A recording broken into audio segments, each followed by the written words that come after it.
Good morning, dear students. I hope everyone is fine. From today onwards, we are starting one small session on the IIT JEE advanced part for 2022 beta. So daily one or two concepts and along with some numericals will be uploaded on my channel. So please try to go through it and let me know how is the content related to this one. Sure. Let us try to see the first content related to this channel. That is, let's say for example, question is given for me. Question says a pendulum is constructed from two identical uniform thin rods.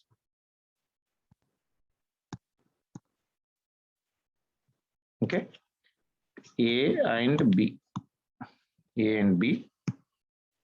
each of length capital L and mass is, say for example, M, which is connected at right angle,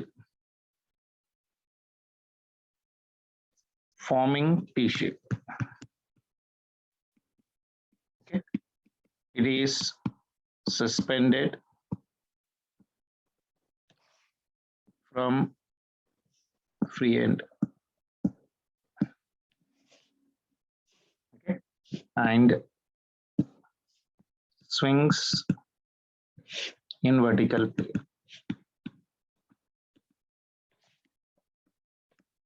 Okay. This is something a question, right? Something like this. The diagram is given for me. So we have got, just take my pen. This is one rod here, like this. And there is another rod here right now, like this.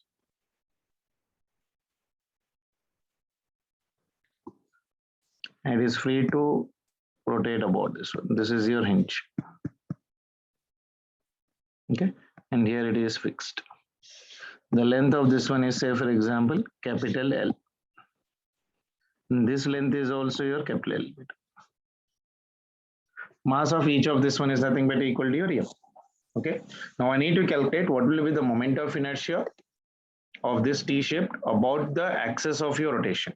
About the axis of rotation, and also I need to calculate the time period of the small angular oscillations part. Okay, so I need to calculate first the moment of inertia about the axis of rotation. See, if I'm talking about the axis of rotation, like say this is your end A, for example, and this is your end B, isn't it? So now for moment of inertia for the rod AB about your point A, how much it will be better because it is your fixed head, isn't it? So moment of inertia of the rod AB, moment of inertia of the rod AB along, or I can say about A, because it is fixed at one end, so that will be equal to your M into your L square divided by 3. And that of the rod, so I'll give a name for this one, say for example, this one I'll give a name, say for example, C, and as well as of your D. The moment of inertia of this rod of CD about your A, about your axis, there is nothing but a A. That will be equal to how much better, can you tell me? Because one end is passing through the center, isn't it? So I is equals to your ICM, that is nothing but equal to your M into your L square divided by your 12 plus, isn't it? M into your L square. Clear? Okay, so how much I'm getting this one? So this will come out for me, 12 is an LCM. So 12 plus 3 is 17. So this will be 17 into your ML square. So total moment of inertia will be equal to how much better? Sorry, 13. Nah? This will become for me 13. So this will become for me 13, 12 plus 1. So that will be equal to your 30. Okay, so moment of inertia about the rod CD will be equal to 13 ml square by 12, and moment of inertia about your axis AB about your A will be ml square by 3. So net moment of inertia will be equal to how much better? Can you tell me? So total moment of inertia. Total moment of inertia will be equal to your M into your L square by 3 plus of your 13 into ml square divided by 12.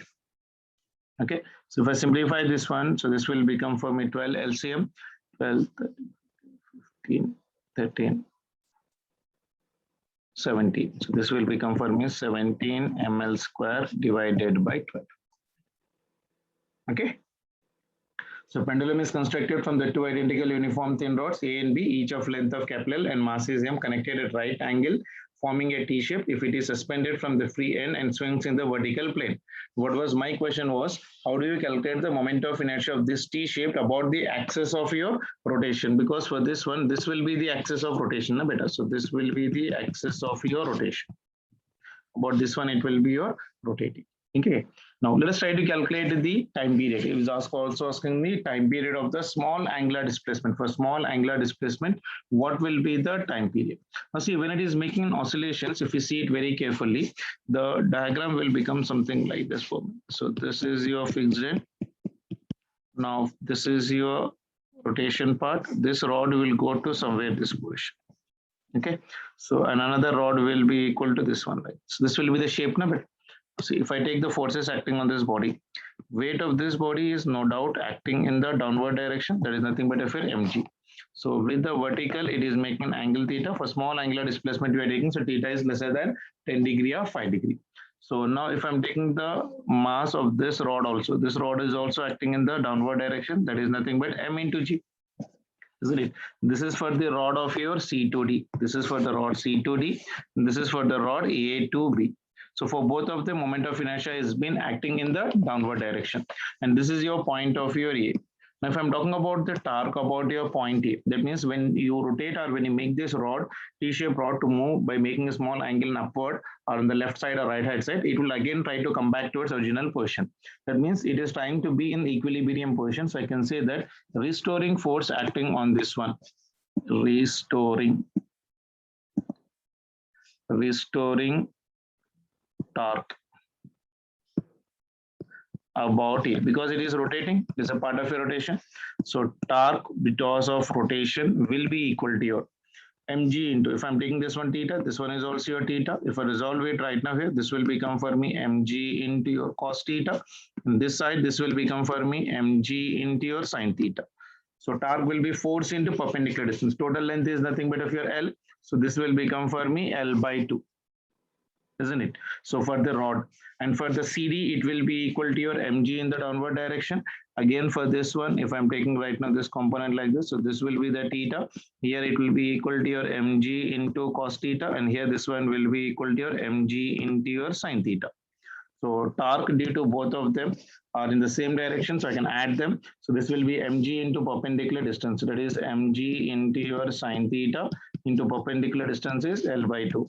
Plus next one is mg into your sin theta into perpendicular distance. For this one is also equal to your L part affiliation, isn't it? So if I add both of them, so what I'm getting right now, see, so this will be equal to your mg sin theta, and L will be common. 1 plus 1 by 2 is nothing but 3 by 2. So it is a 3 mg into your L divided by your 2 into your sin theta. So this is the torque due to the rotation. So torque acting due to the rotation is equals to how much for me?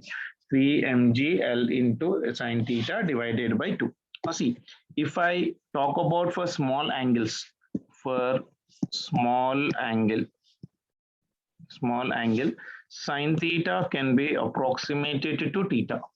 So torque can be written as torque due to the rotation will be equal to your 3 mg L divided by 2 into your theta. This total is a constant right now, beta, isn't it? So mgl divided by 2 will be equal to what? This is totally a constant. So this will be equal to your constant that I'm taking it as of your k. Comparing with the torque formula, tau is equals to some constant into theta, isn't it? So I can write this one as torque due to rotation is equals to k into theta.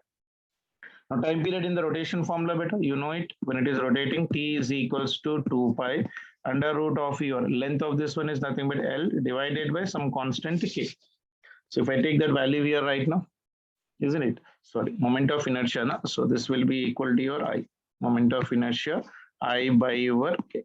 you're talking about rotation cover. It's not your L by G. So in the SHM, it is T is equal to 2 by under root of your L by G, whereas in the rotation, if I know the formula for the derivation part, T is equals to 2 pi under root of your I by K. K is nothing but some constant. That constant value we got. We also got the moment of inertia. So from this one, I can calculate the time period. So time period will be equal to T is equals to 2 pi under root of your, this will be equal to how much better? Time moment of inertia, how much I got? 17 ml square. So this is 17 into m. This L is nothing but L square divided by your 12. Okay, into this one. What is this value? K value is equals to 3 mg into your L into theta divided by your 2.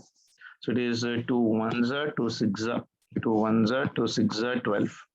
Okay, so this will be equal to how much better? 17. This will be equal to 3 6 3s. So how much I'll be getting the answer? I'll write here. T is equals to 2 pi under root of your, anything else is getting cancelled better. This L and this square will also will get cancelled. This M and this M will also will get cancelled. So this will become for me 17 into your 1 L is left out divided by 18 into your G into this theta. This theta is nothing but a small angle only. Na? So if I'm writing this relation, there is no theta because we are taking only the constant K. Sorry, I need to remove this one. So this will be equal to your 18 into your G bar. That means the answer for this one is coming out for me. T is equals to your 2 pi under root of your 17 into L divided by 18 into G. So this will be the type. So there are 2-3 formulas which you should remember while doing the numericals. One is the time period in the rotation, T is equals to 2 pi under root of your I by K part of relation for multiple answering. And how do you calculate the moment of inertia for the given relation? Okay. So I hope this will help you out to revise your concept in a short way. So please try to go through it. Thank you.